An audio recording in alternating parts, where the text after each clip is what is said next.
Hello guys, welcome back. In this video I'm going to show you how to find liked reels on Facebook. That is quite simple and easy, so let's begin. And first open up your Facebook application and then tap here on menu icon at the bottom right. And now scroll down for a bit to find settings and privacy, and next tap on settings. And once you are on settings, scroll down and here you need to find activity log. It's in your information block.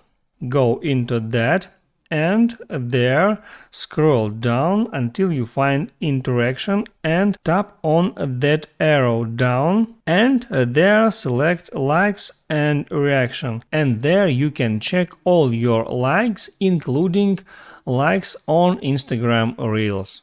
Make sure you like this video if it was helpful for you, and see you next time.